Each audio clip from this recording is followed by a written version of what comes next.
মুর্শিদাবাদের বেলডাঙ্গা থানার পুলিশ বিপুল পরিমাণ আগ্নেয়াস্ত্র সহ এক অস্ত্র কারবারিকে গ্রেপ্তার করেছে।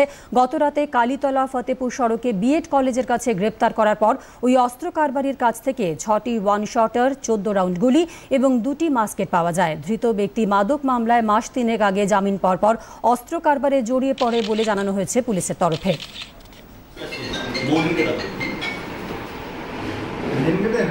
আমরা খবর পাই সোর্স মারফত যে নওশাদ মণ্ডল নামে এক ব্যক্তি, যার বাড়ি ডোমকল থানার আন্ডারে, তো তার এক্সক্লুসিভ পজিশনে কিছু আর্মস ডেলিভারি হচ্ছে।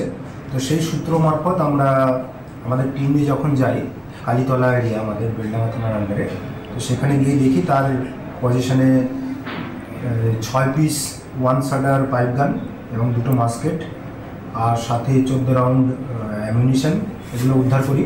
সে নিজে একজন হ্যাবিচুয়াল আর্মস ডিলার, আগে থেকে এগুলো কাজ করে আর কি, এবং সে আর্মসগুলো সে ডেলিভারি দিচ্ছিল আরেকজনকে।